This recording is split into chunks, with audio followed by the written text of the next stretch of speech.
The broadcast is now starting. All attendees are in listen-only mode. Yes, good afternoon, everyone. My name is John Wright. In behalf of HEP Development's educational series, I do want to extend a warm welcome to everyone.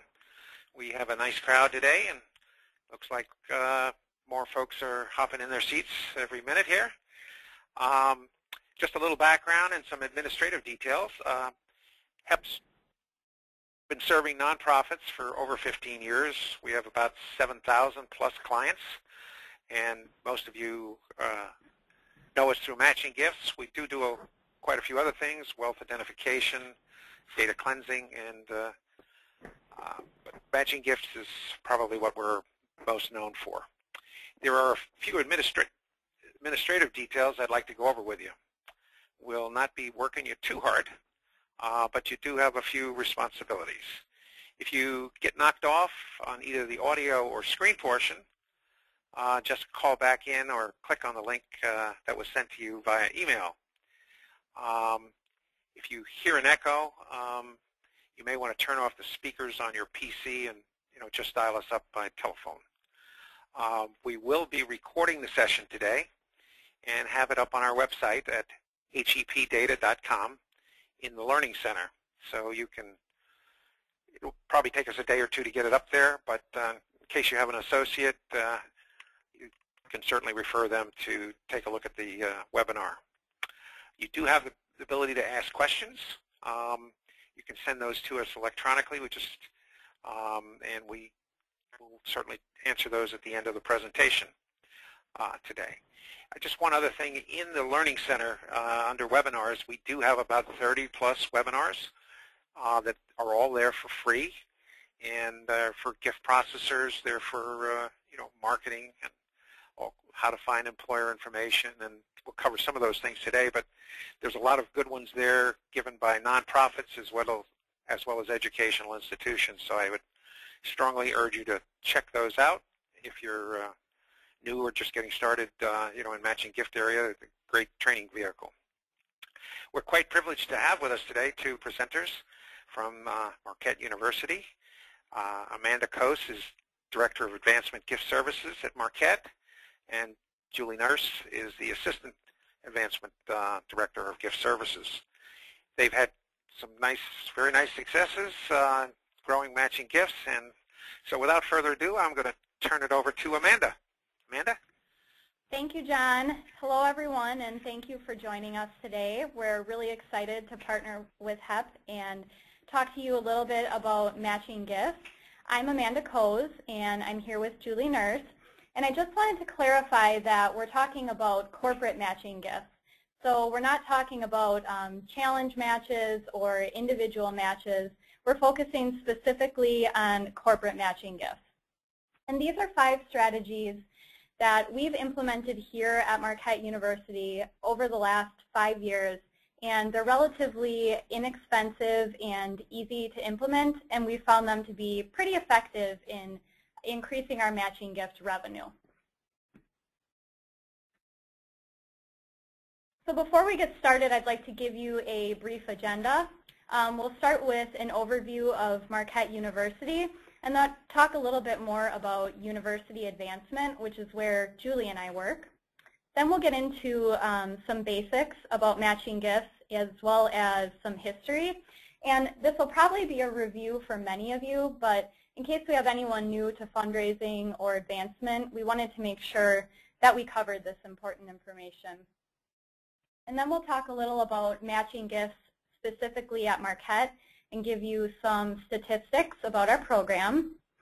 And then we'll get into those 5 strategies as well as how we maintain our records, and then some limitations and challenges we found in having a matching gift program. So it's an exciting day today at Marquette. The Board of Trustees just announced that they have elected a new president, our first lay president. So as I'm sure you know, we're busy and excited for this new opportunity and the future of Marquette. Marquette is a Catholic and Jesuit university located in downtown Milwaukee, Wisconsin. We have almost 8,300 undergraduate students, 3,500 graduate and professional students. We offer 78 majors and 77 minors, and we have pre-professional programs in dentistry, law, and medicine. We also offer 62 doctoral and master's degree programs, and we have a school of dentistry, which is the only one in the state, and a law school. So at Marquette University, we work within university advancement, and that is the fundraising arm of the university. We have about 120 individuals on staff, and we're divided into 4 different areas. And those areas would be development, engagement and external relations, the Vice President's office, and advancement services. And we work in advancement information services, excuse me, which is a team within advancement services. And as you'll see up on the screen, this is the org chart for advancement information services. Our team of 4 is listed on the left of the screen, and we comprise gift services. And our primary responsibility is to process all donations to Marquette University, and we process more than 44,000 gifts a year. And while matching gifts are shared across many teams, our team assumes ultimate responsibility for them. And now I'll hand it over to Julie to discuss the history and basics of matching gifts. Thanks, Amanda.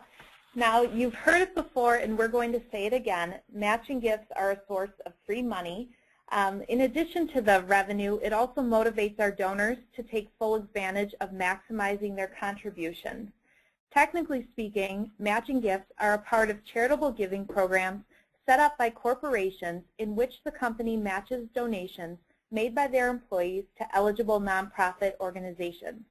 For example, if a donor works for Verizon and donates $500 to a qualified 501c3, Verizon will double that donation by sending $500 back to that organization. It's important to remember that with relatively minimal effort and cost, matching gifts are really an easy way to make an impact on your fundraising efforts. Matching gifts are primarily received through online verification systems or on paper forms. In our office, we typically set aside 1 day a week to certify the matches, and the turnaround time to receive the cash from the matching organizations vary. We've found quarterly disbursements to be the most common. However, it's not unusual to see checks received on a biannual or even an annual basis. And I'd like to spend a moment talking about the restrictions on the types of organizations eligible to receive employee matching gift funds. Almost all companies with matching gift programs match to educational institutions, while the majority match to many types of 501c3s, and they're often categorized as healthcare-based organizations such as hospitals or healthcare services, arts and cultural organizations like museums, libraries, orchestras, environmental organizations such as a wildlife preservation fund, and community-based social services, for example, homeless and animal shelters. On the other hand, there are a few common restrictions too, including political organizations, sports teams, and certain religious organizations such as churches. It's probably best for your organization to refer to the specific company guidelines to determine whether or not you're qualified. And as a whole, it seems as if there's a lot of trust that goes into these programs, and there's plenty of mutual benefit for the donor, the recipient organization, as well as the company. Before we talk about where we're going, I'd like to take a look at the past. From their website, the GE Foundation created the concept of a corporate matching gift program in 1954 to support employees in their personal charitable giving by providing a one-to-one match. Since then, many companies have started similar programs. Today, the GE Foundation Matching Gifts Program continues to serve as an important element of the Foundation's portfolio. In 2012, they matched nearly $38 million in contributions. It's hard to define the best matching gift program because it kind of varies for every organization. Some things to take into consideration are each company's geographic footprint, their eligibility requirements, matching gift ratios, annual limits, and the eligibility of different nonprofits. The Chronicle of Philanthropy released a report entitled How America's Biggest Companies Give, which was compiled from their 2012 Corporate Giving Survey, and I'd like to take a brief moment just to highlight a few of their findings. In the technology sector, 65% of Microsoft employees request a match from the company, compared to less than 15% for Xerox, Dell, and Verizon. Pfizer leads companies in the pharmaceutical industry with over 30% of employees participating in the company's matching gift program. And matching gift programs are widely utilized by employees in the financial services sector. American Express leads the pack with 70% of their employees requesting a company match of at least one time per charitable year. Now let's focus a little more specifically on matching gifts at Marquette. Our fiscal year runs July 1st through June 30th, and we've raised over $2.5 million in matching gifts since fiscal year 09. We'd like to think this is a result of increasing our initiatives and our genuine aspiration to be a $1 million matching gift organization. In FY11, we had 875 gifts totaling over $532,000, with an average matching gift of $600. In FY12, we had 800 gifts totaling over $572,000, with an average matching gift of $715. This is important to us because we have a goal of increasing the percentage of matching gift revenue to our total fundraising revenue. And if you're not already tracking donor involvement, it might be worth doing so to gauge your participation and the results of your program. As matching gift programs sometimes drop off, and with fundraising totals often lower than what they may have been in years past, this is a really great benchmarking tool to have. This next slide allows us to assess where our matching gifts come from. You'll see we have a number of companies with Milwaukee area ties, in addition to Deloitte and ExxonMobil, and these companies tend to be our top contributors year after year. It's interesting to note that ExxonMobil offers an enticing 3-to-1 match, which means they triple a donor's original contribution. And in 2012, as a whole, the company gave $120 million to education. I'd like to highlight 2 other companies we work with that are not on this list, but are well regarded for their strong matching gift programs, and those are Boeing and Microsoft. Boeing matches employee and retiree donations to most nonprofits. The company provides a dollar-for-dollar match on the first $6,000 donated per employee, and a 50% match on donations from retirees, which is often a group that is overlooked when you're seeking out matching gifts. While not in our top 5, Microsoft is widely known to have one of the leading employee giving programs. Last year, the company matched more than $47 million in employee donations to a wide variety of charities, and since its conception, Microsoft has donated more than $1 billion through its employee giving program. This next slide represents the number of matches that come in as a result of any given matching gift company, not the dollars raised. While some of these contributions may not have been our top dollars, we believe they still have a lot of value. This data provides us with the information we need to explore the possibility of stewarding the employees in some of our most engaged companies, which is not something we're doing currently, but certainly something we're considering in the future. And with that, we'll tell you a little bit more about how we've grown our program into what it is today. All right. So the first strategy that we identified for growing our matching gift program here at Marquette is probably the easiest, but I imagine it's often overlooked at many organizations, and that is establishing a culture of matching gifts. And what I mean by this is creating awareness of matching gift opportunities and informing your teammates and your donors about the matching gift process. For example, we try to share our ideas with the rest of the department, and we work together with many university advancement teams like annual giving, donor relations, and reporting services to aid in the success of our program. Fundraising staff is obviously key. They're the ones that are directly soliciting the gifts, so imagine the impact they can have on securing future matching gifts. So keep them informed. One way we do this at Marquette is we provide fundraisers with frequent lists.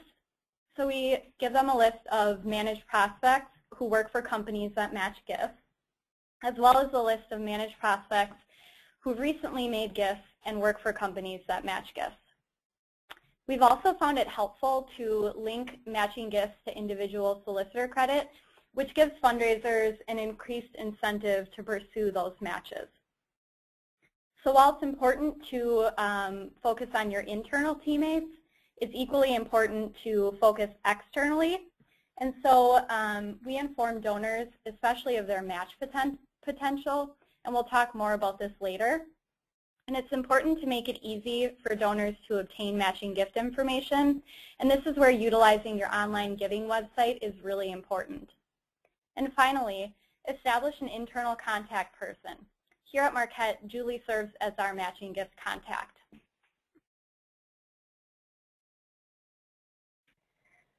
So after you've established the culture, you'll definitely want to market your program. And that's the second strategy we found helpful in growing our matching gift program.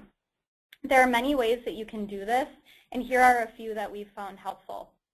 We include language in all of our acknowledgement letters and confirmation emails for online giving. And listed below is an example of what is listed in our thank you letters.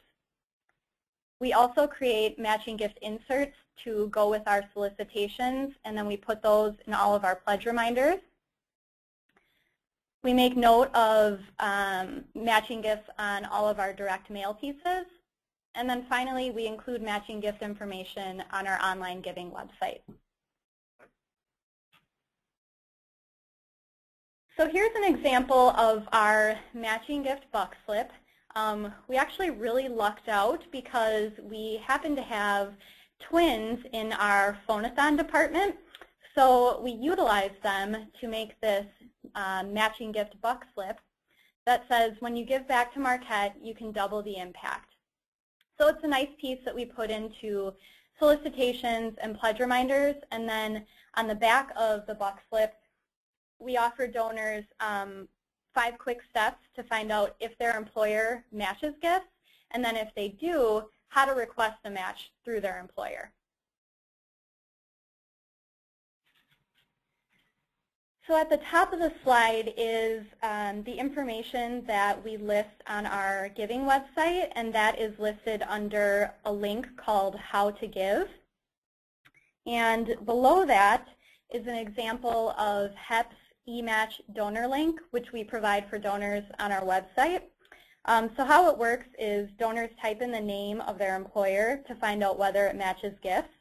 And if it does, donors are then given detailed information about the company's matching gift program. So you'll see here we have Northwestern Mutual listed as an example, and it gives contact information, maximum amount matched, minimum amount matched, gift ratio, and a lot of other helpful information for our donors. And then finally, at the right of the page is the matching gift language that we include in our direct mail solicitations. So it's brief, but also helpful and relatively easy to add to those appeals.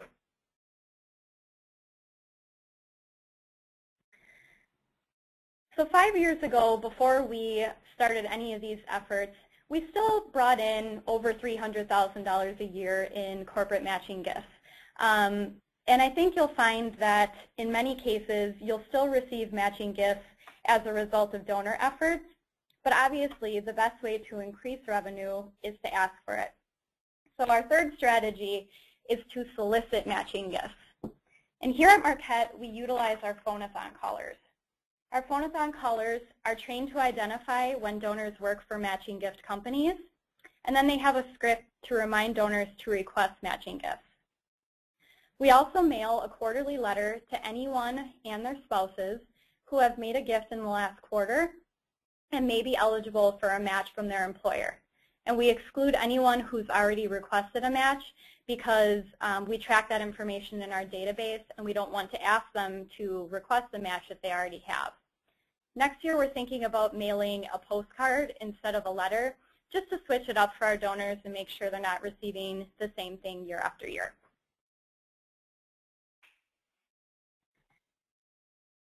So here is a sample of the letter I just referenced.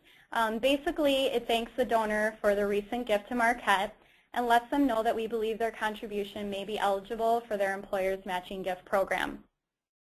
We also list what we have on record for donor employer, email address, spouse employer, and spouse email address, which has resulted in some data updates.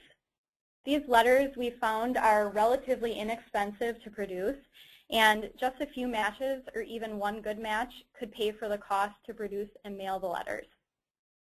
We've even had donors send back donations, which was an unexpected but very welcomed outcome.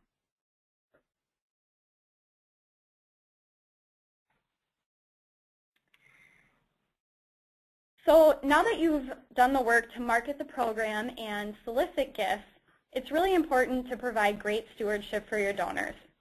You want to let them know how important their giving is to your organization, as well as how important it is that they request a match for your organization.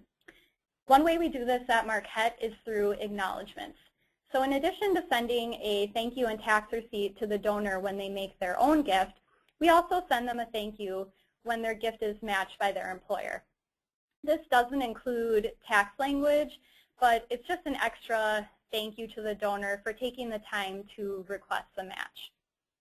And then we also send thank you letters and tax receipts to the matching companies. We also offer recognition for matching gifts, and one way we do this is we count matching gifts toward inclusion in our annual Giving Society, as you'll see to the right of the page. And now I'll pass it on to Julie to cover our fifth and final strategy, which is making use of good data. Yes, Amanda, the fifth strategy, making use of good data, is really crucial to having a successful matching gift program. The database we use, Razor's Edge, is a tool for storing important information on matching gifts as well as a tracking mechanism. In order to see our potential, it's really important that we know which corporations in our database match gifts, as you can see on this example of Northwestern Mutual's record.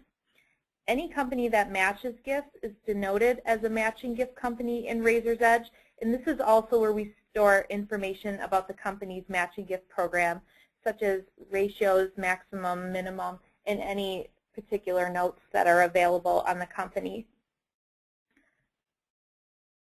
At any time we receive a matching gift request form from a donor, whether it be paper or online, we add a matching gift pledge to that donor's record.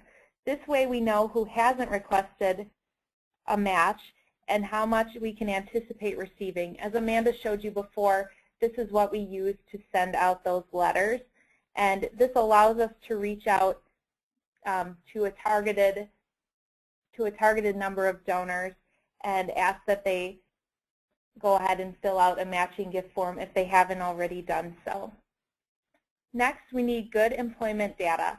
Our data services team obtains up-to-date information for our alumni and friends in a variety of ways, and we get many of our updates through our Alumni Association website, and we've also completed a large bio information mailing last year, which gave us a lot of beneficial updates to add to our constituent records as well.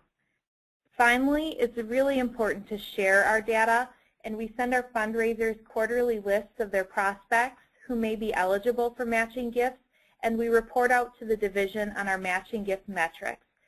We believe the more information we share, the more matching gifts are on people's minds and help us with our goal of really establishing a culture of matching gifts here at Marquette.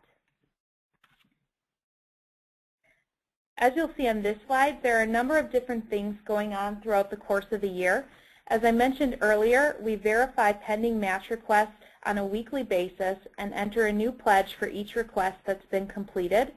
When we verify gifts, we use CASE's 4-point test to help determine whether a legitimate matching gift request is being made. And this 4-point test asks, is this an eligible gift? Is this an eligible donor? Is this an eligible organization? Is this an eligible purpose? These 4 steps allow us to make ethical decisions and truly be honest in our work. We solicit new matches as well as thank our donors on a quarterly basis, and we review all outstanding match requests shortly after the fiscal year closes. I'd like to take this opportunity to thank HEP for inviting us to speak with you and highlight a few of the tools we've utilized through the company. Often we've found that 1 or 2 good matches actually end up paying for the subscription costs, so it might be worth your time to check it out. And I'll turn it over to John for a moment to speak with you a little more about what each of these products do and how they might benefit your organization. Okay, well, thank you. Yeah, just give you a quick summary of these 3 products that Marquette uses.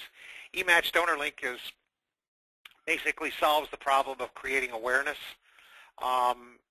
and letting donors know whether they work for a matching gift company or not. And it also gives them the forms or the link to their intranet site where they can fill out a form and complete the process and get that back to the to Marquette. But so the eMatch really is helping it, create that awareness out there. That's sort of its main goal, and provide the forms that people fill out. You have to drive people there, though. So as Amanda and Julie were showing you, they put the links up in acknowledgments, and that drives them to this eMatch donor link page where they can check to see if they work for a matching gift company, what the policy is, when they have to get the forms in by, and what's the matching gift ratio, et cetera, et cetera. So eMatch is kind of a key ingredient here to jump-starting a matching gift program. Gift Plus Online is primarily for internal use, and it has all the gift policy information that you could ever want to know about a matching gift program, the contacts, phone numbers, within a company who maybe you have a question about when you're going to get your money or that type of thing, or is it handled by a JK group, all those little details that the donors don't need to know about or see, and so it's very inexpensive too as well, I might add, and it is the resource for about 20,000 plus matching gift companies and subsidiaries, so all of the data from all of those companies is in there. Employer Find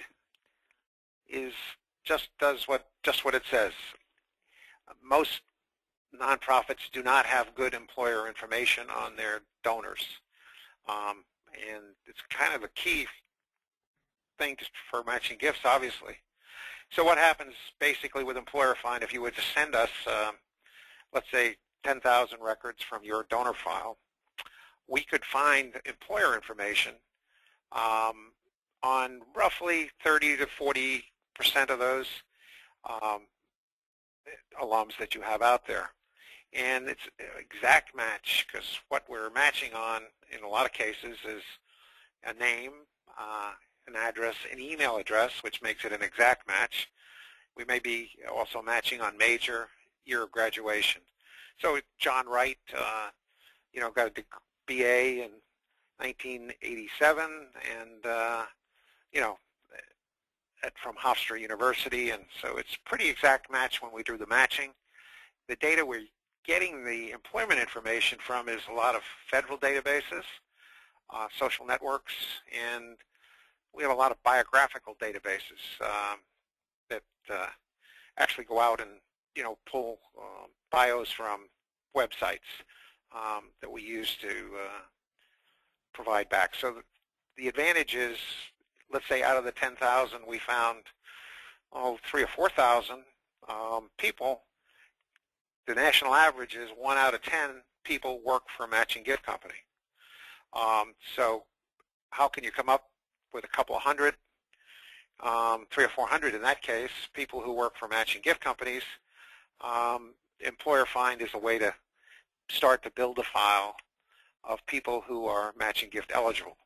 And you can directly solicit them, and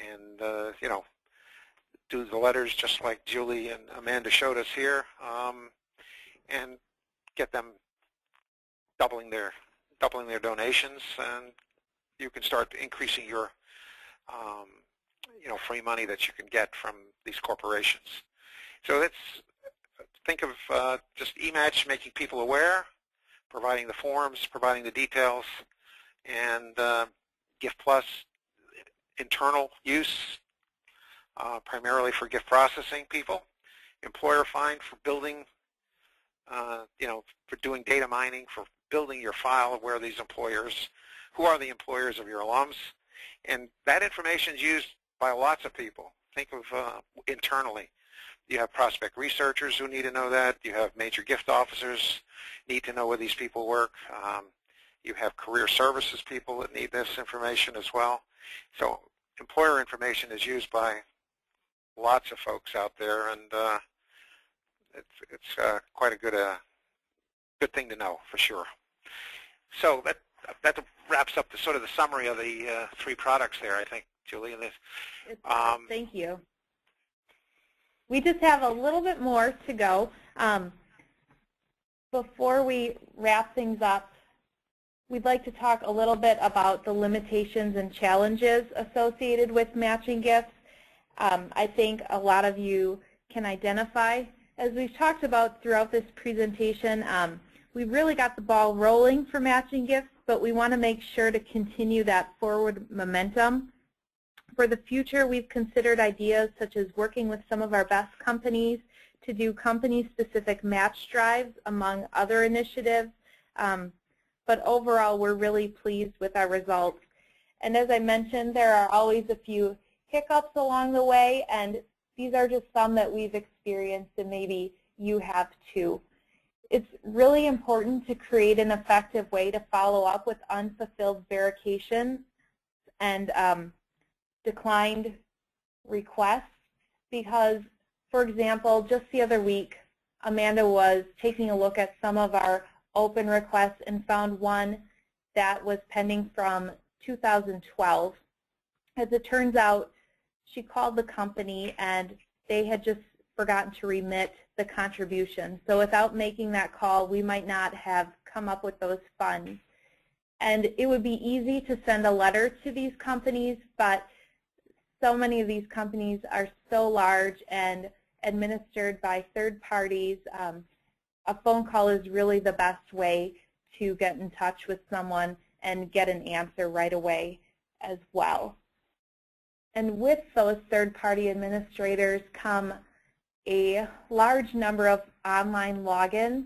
Right now I looked and we're probably just shy of 170 different accounts and password information. So we created a basic spreadsheet that's accessible by everyone on the gift services team, and we can update passwords, phone numbers, add information that's really relevant for each of us to know.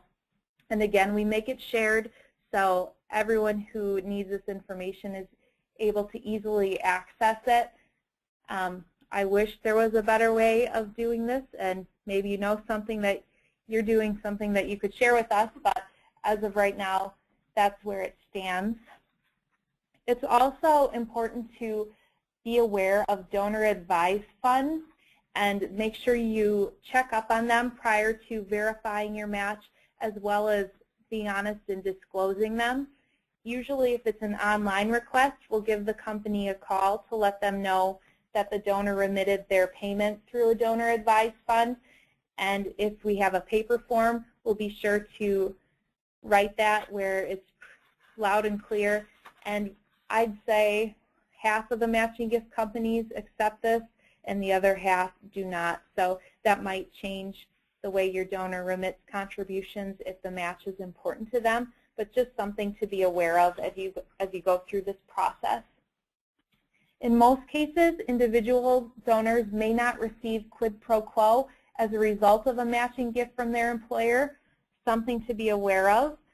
Another item that comes up from time to time is matching volunteer hours. If your database doesn't store this information or it's not something you keep track of, it's probably best just to go and and find the event contact just to make sure that the donor was there for what they said they were. And finally, recurring gifts.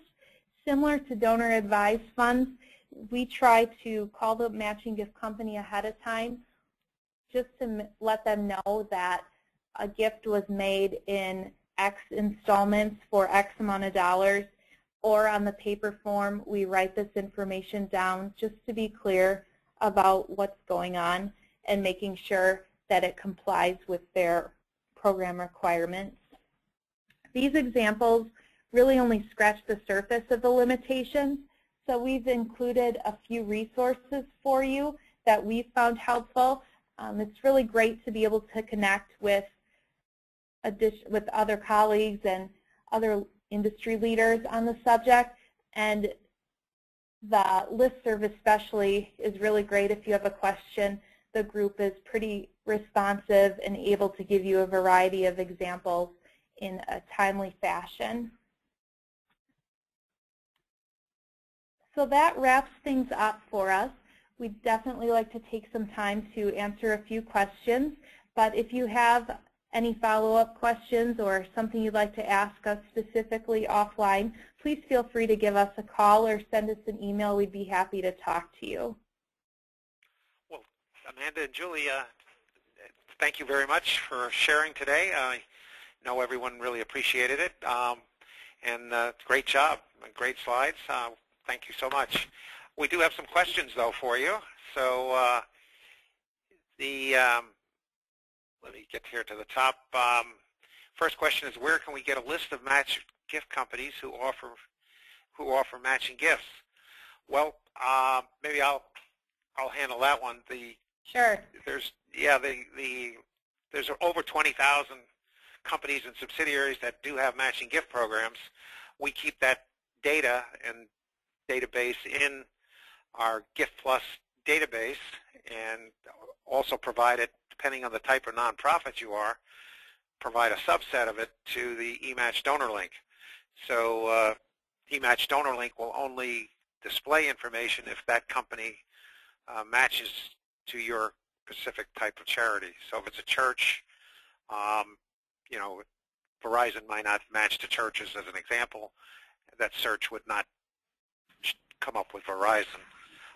It would only come up with companies that do match to Verizon.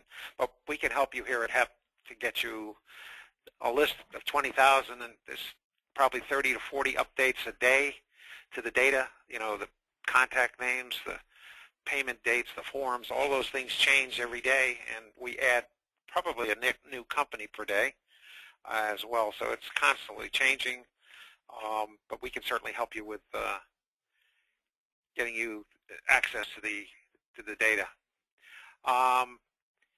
The next question is, will we be given access to the slides? Yes, those will be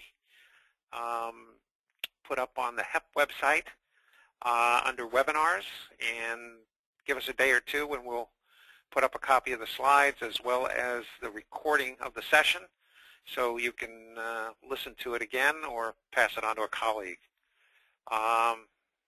And so a couple of more questions have come through. For Julie, are one of you or both of you dedicated to matching gifts, or how much of your time does it take?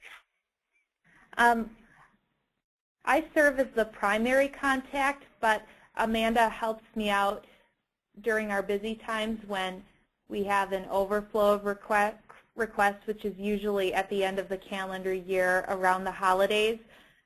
I'd say in any given week, sometimes it takes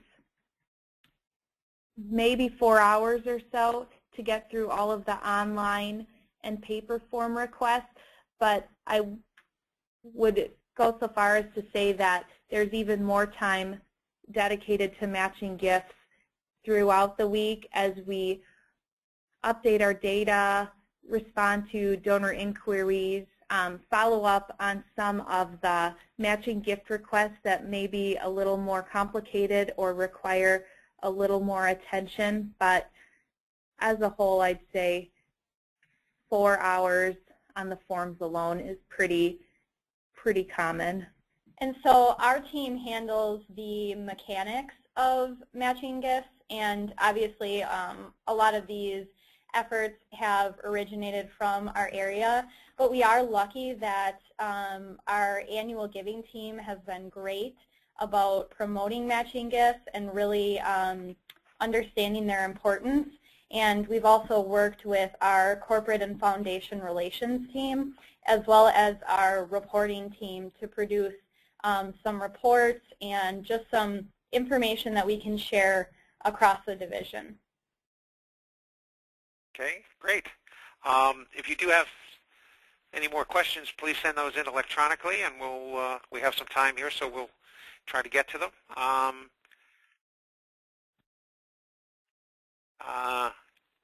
Let's see here. Let me see.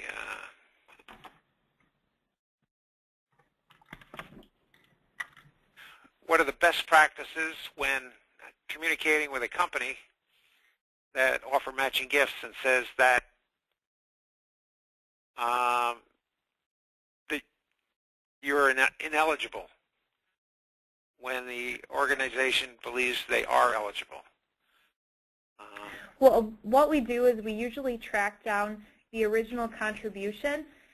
We try to keep a copy of all of the paper forms that we send out, so we'll always have a reference as to what it is we filled out and when we sent it. A lot of the forms don't require that we put a date, but we always make sure that next to the signature we add one, and that's really for our tracking purposes. So as we go back and take a look at these, we can say, yes, I sent this in December of 2013. And we really just try to gather our facts before we call the company back. Oftentimes there's a legitimate reason for the decline. Maybe the company, the donor has already reached their limit in a year and has allotted their funds to other charities, or perhaps the donor no longer works for a company. There's a wide variety of reasons for decline, but it's always in our best interest to call. So when we receive the letter informing us of the decline, we make sure we don't ignore it. And the worst case scenario is the match doesn't get fulfilled, but at least we tried. Okay. Well, thank you for that. A few more questions. What is your average matching gift? We've noticed a trend in recent years, and the matching gifts have gone up from roughly $600 as an average match to more recently upwards of $700 on average, and we're hoping that that number continues to increase. And we think, and we're really concerned with how many participants we have in the program too. So even if we're not getting those dollars, it's really important that we're maintaining participation. Mm-hmm.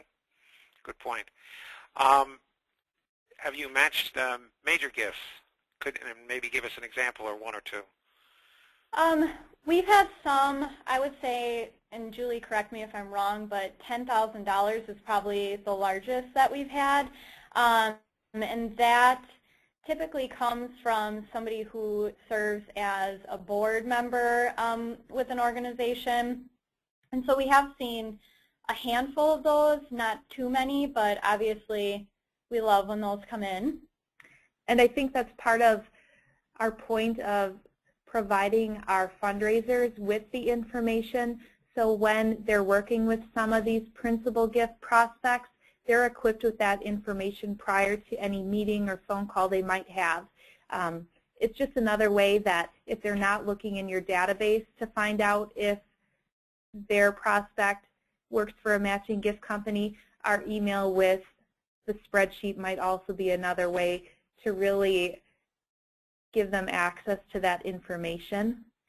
And it's also motivating for our donors if their employer allows matching gifts to scholarships. So we have a lot of individuals who've established named endowed scholarships or immediate impact scholarships.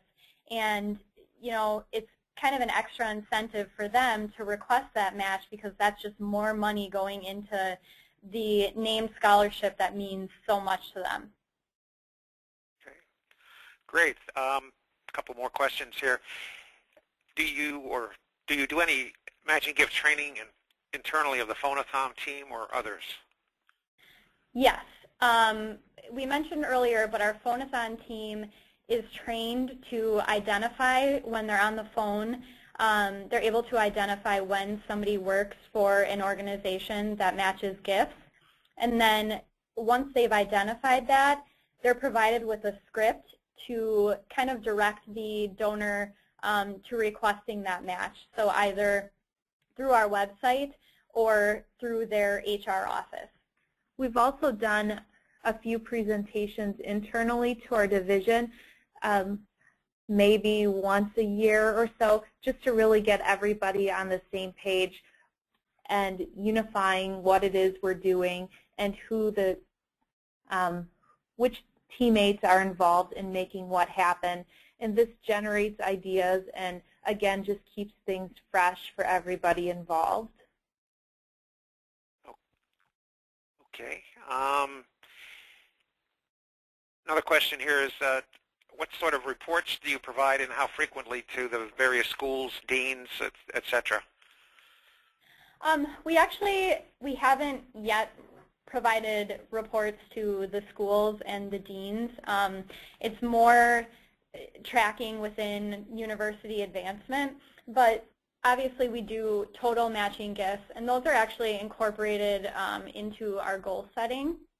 We also do top contributors, so top company contributors in terms of dollars, top contributors in terms of number of gifts, which are important for identifying which companies are most active with our alumni and friends. And we do reporting for our fundraisers, so they're provided with lists of their prospects who work for companies that match gifts, as well as lists of prospects who've made a gift and work for a matching gift company. Okay, great. Yeah, questions keep coming in here. There's some questions on costs on some of the HEP programs. You can take a look at our website. All of our costs are pretty much up there. eMatch is pretty inexpensive. Depends on the size of your nonprofit and how many constituents you have, but $650 a year is a good number. Could be higher, but typically that's a good starting point from, on the bottom end for most charities. Yeah, advice on, go ahead. Well, I think, too, it's important if, for those of you who work directly with matching gifts and who really see the value in investing in some of these tools, I think it's important to remember that one case you can make is just a few matches that you'll gain by using these products will pay for the cost of the products in whole. So that's always important to keep in mind. Yeah, with an average matching gift of $700, it takes one to pay for our eMatch donor link, so it's pretty inexpensive. Yeah, the employer find product is like we charge for that by hits only, so we only charge for what we find. And the costs there are about 60 cents a hit, 50 cents a hit, in that range. Let's see here. There's some other questions. It's good to think about how long it takes you and how many phone calls you're fielding regarding matching gifts, because if this is something that one of your staff members was looking up on their own through an online search, it might not be easily accessible to find the right phone number you're looking for or find all that program requirements. So having a tool at your fingertips really saves a lot of time as well to get accurate information within minutes. There's a couple more questions coming in electronically here. Are you placing matching gifts into restricted accounts, and does that follow match company guidelines? Well, it depends on the donor's original designation, and so we're very careful to make sure that we're following company guidelines. There are a few organizations that, for instance, may not allow matches to athletic programs, but they do allow matches to athletic scholarships, and this is something that we store in our database. So it's always accessible to our team and to everyone in the fundraising team. These companies, a lot of them are really good too. They are not afraid to give us a call and ask us what these funds support, and it's not uncommon to receive a call from these institutions at all before they release the funds. And they may not match to the fund the donor selected, but they may still provide the match and just stipulate that it goes to a general unrestricted fund.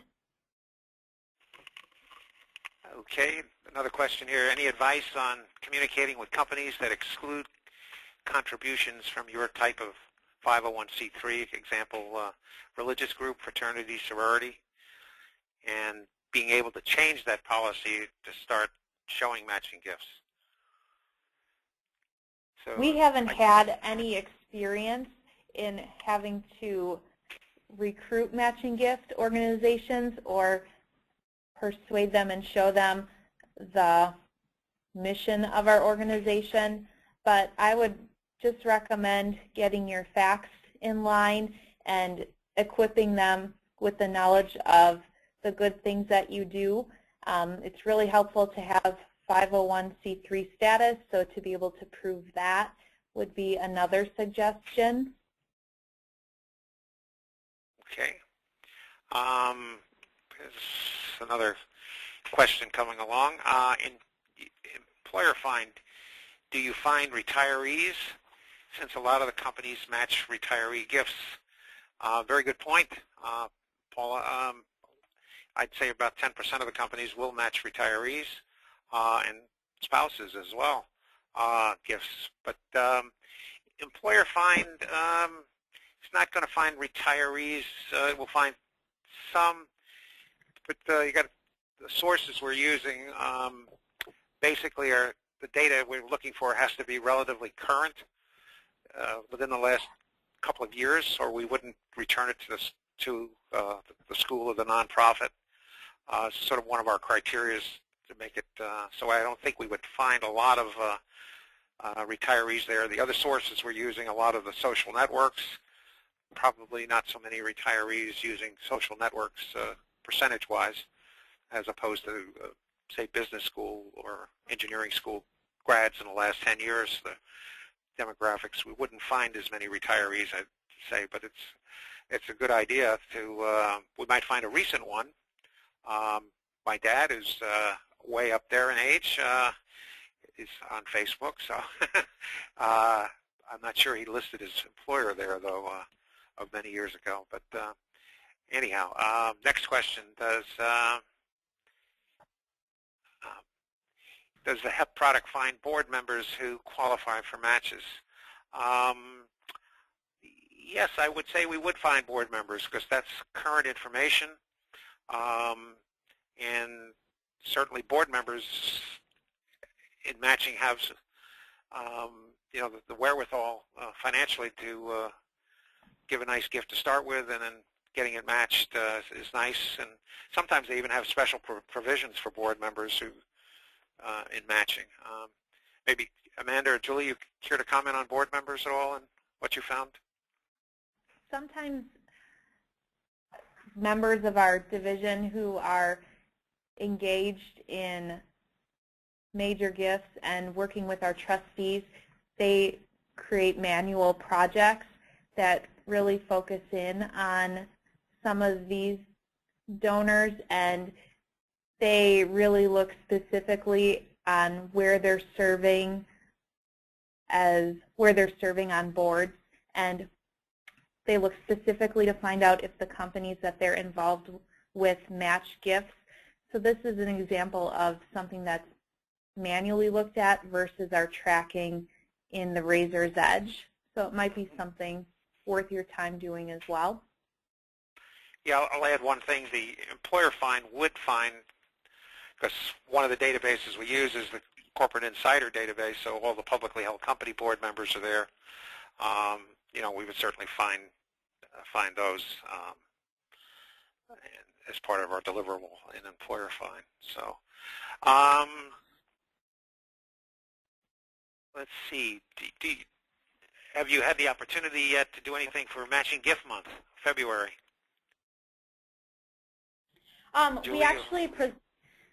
We didn't this February, well, because we were preparing for this, so I guess we did. But last February, we took the opportunity to present to our department and just kind of go over, similar to what we did here, go over the various initiatives we had going on, sort of to keep it front and center in their minds as they went out to solicit gifts, to always remember that there might be an opportunity for a match. But no, we didn't take specific advantage of it this year. Okay. Yeah, what I've found is that nonprofits, February is kind of a slow month.